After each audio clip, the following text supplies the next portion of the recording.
राउत साहब, हुकूमत बड़ी तनकीद कर रही है। मुसद्दिक मलिक साहब हों, अमीर मकाम साहब हों, कहते हैं कि आपके एहतजाज को अवाम ने मुस्तरद कर दिया। अगर कंटेनर्स ही इशू हैं तो गलियों में, सड़कों में तो कहीं लोग निकलते, यहाँ तो कोई बंदा ही नहीं निकला। Thank you Nadia. मैं क्या बात करूं, इन लोगों की डिसइंफॉर्मेशन के ऊपर इन्होंने क्या बात करे। ये लोग पिछले 10 दिन से अपने टाउट्स के जरिए डिसइंफॉर्मेशन फैला रहे हैं। हम लोग एक स्ट्रेटजी के मुताबिक मूव कर रहे हैं नादिया। ये जो इन्होंने पूरे मुल्क को कंटेनरिस्तान बना दिया है, पूरे मुल्क की शाहराएं, अगर बंदे नहीं थे तो क्या मोटरवेज को 6 मोटरवेज को बंद किया गया है, एक्सप्रेसवेज को बंद किया गया है, रोड सारी ब्लॉक्ड हैं, गलियों कूचों में इन्होंने ब्लॉक्स खड़ी की हुई हैं। सारे शहर जो हैं वो कंटेनर्स जो हैं वहाँ दर्जनों की तादाद में खड़े हुए हैं। पुलिस की नफरी देखिए, रेंजर्स की नफरी देखिए, और उसके ऊपर इनकी डिसइंफॉर्मेशन देखिए।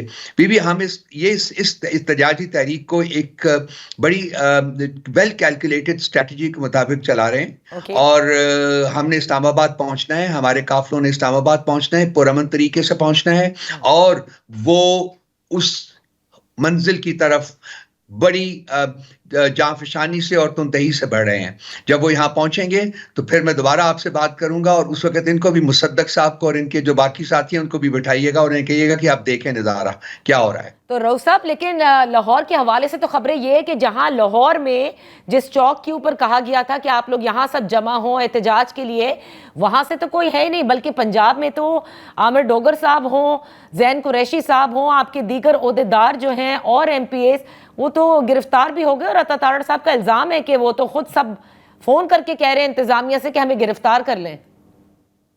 ये भी डिसइंफॉर्मेशन का एक नुक्ता है, ये करते जा रहे हैं। ये देखिए, कार्डर्स हैं हमारी पार्टी के अंदर, अगर सीनियर लीडरशिप अरेस्ट होती है तो उनके साथ उनकी जो जूनियर लीडरशिप है वो पार्टी उनको काफलों को लीड करेगी। काफले बढ़ रहे हैं, वो अपनी मंजिल की तरफ आ रहे हैं। हम उसको टाइम नहीं देंगे कि आज पहुंचेंगे, हम चाहते हैं कि ये टायर आउट करे। ये तो अपने सयाद जो है ना, वो अपने कफस में फंसा हुआ है इस वक्त। इन्होंने पूरे मुल्क को लॉकडाउन किया है। उनकी स्ट्रैटेजी ये थी कि जी हमने नहीं आने देना, हम आएंगे लेकिन हम अपनी कन्वीनियंस के मुताबिक आएंगे। जब हम लोग यहाँ पहुंच सकेंगे तो हम यहाँ पहुंचेंगे। हमारे काफले बढ़ रहे हैं, अगर आप अपने रिप्रेजेंटेटिव भेज दीजिए तो मैं फैसिलिटेट कर सकता हूं कि उनको लेके जाके खुद उनको अपनी आंखों से दिखा दे, ताकि मुसद्दक साहब और उनके हवारियों का जो झूठ है वो बेनकाब हो सके। तो आप ये कह रहे हैं राउत साहब कि ये जो आप लोगों ने एक हतमी कॉल दी है, तो जब तक इसकी फाइनलिटी तक आप नहीं पहुंच जाते, ये आप लोग एडमेंट हैं कि किसी ना किसी सूरत इस्लामाबाद तक बैठे रहेंगे, या जहां भी आपको बैठने की जगह मिली वहां बैठेंगे? हमने कोई प्लान अनाउंस नहीं किया जी। इस वक्त हमारा प्लान है इस्लामाबाद पहुंचने का। जो अगली स्टेजेस हैं इस एहतजाज की, वो हम फिर वक्त from time to time announce करेंगे। इस दफा we are going about it in a very calculated, in a very organized manner. और हम step 1 जो है that is to get to Islamabad, और वो भी किस तरह से आना है, किस स्पीड से आना है, क्या रास्ते अडॉप्ट करने हैं, वो सब कुछ जो है वो हमने डिलीनिएट किया हुआ है। और उसमें टाइम जो है वो इंपॉर्टेंट फैक्टर हमारे नहीं है कि जी हमने आज पहुंचना है, नहीं। हम 2 दिन बाद पहुंचे, 1 दिन बाद पहुंचे, 3 दिन बाद पहुंचे, इस्लामाबाद पहुंचेंगे हम, काफले आएंगे यहाँ, और उसके बाद जो अगला मरहला है उसके बारे में हम आपको बताएंगे। तो राउत साहब, इस तरह तो हुकूमत जिस तरह से कंटेनर्स लगाए हुई है, मुल्क एक तरह से बंद नजर आता है, बेलारूस का पूरा वफ्द पहुंच चुका है, क्या इमेज जाएगी पाकिस्तान की? बीबी, कोई इमेज नहीं जाता, प्रॉब्लम नहीं होता। वेस्टर्न वर्ल्ड में जहाँ डेमोक्रेसीज हैं, जेन्युइन डेमोक्रेसीज हैं, वहाँ लीडरान आते रहते हैं, चले जाते रहते हैं। एहतजाज हजार लाखों का एहतजाज होता है। लंदन को देखिए, DC को देखिए, यूरोप, सारे यूरोप को देखिए, कोई यहाँ नेगेटिव, यहाँ तो जमहूरियत है ही नहीं है। यहाँ तो शर्म उनको आनी चाहिए जिन्होंने जमहूरियत को सलब किया हुआ है।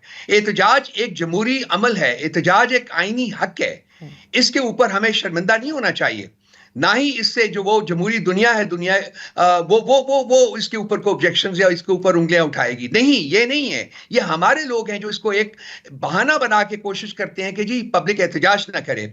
जिनके हकूक सलब किए गए हैं, जिनके ऊपर जुल्म रवा रखा जा रहा है, वो सारा कुछ, तो ये कोई एक अनहोनी बात नहीं है बीबी, ये सारी दुनिया में होता रहता है, कोई प्रॉब्लम नहीं है ये। अच्छा, तो राउत साहब, हाँ, लेकिन ये जो इन्होंने किया है कि कंटेनरिस्तान बना दिया, सारे मुल्क को बंद कर दिया है, लॉकडाउन कर दिया है, ये یہ ان کی اسٹریٹجک غلطی ہے, یہ خود اس کے اوپر پچھتائیں گے. دیکھیں جنہوں نے پوری ارینجمنٹ کی ہے سیکیورٹی کی, وفاقی وزیر داخلہ محسن نقوی صاحب, وہ تو یہ صاف الفاظ میں کہہ رہے ہیں رؤوف صاحب, اور ان کے پاس تو ظاہر ہے وہ تمام تر مینز ہوں گے جاننے کے لیے کہ کون کہاں سے آ رہا ہے. وہ کہتے ہیں کہ پنجاب سے کوئی نہیں آ رہا, جو فیض آباد میں کچھ لوگ جمع تھے ان کو منتشر کر دیا گیا, صرف ایک قافلہ ہے جو خیبر پختونخوا سے آ رہا ہے. محسن نقوی صاحب کو اپنے زوم میں رہنے دیجئے, ہم اپنا کام کر رہے ہیں بھی. جب ایک کام اپنی تکمیل کو پہنچے گا تو آپ بھی دیکھ لیں گی, اور محسن نقوی صاحب سے بھی کہیے گا کہ وہ بھی آنکھیں کھول کے دیکھ لیں. That is all I need to say on this. ٹھیک ہے جی.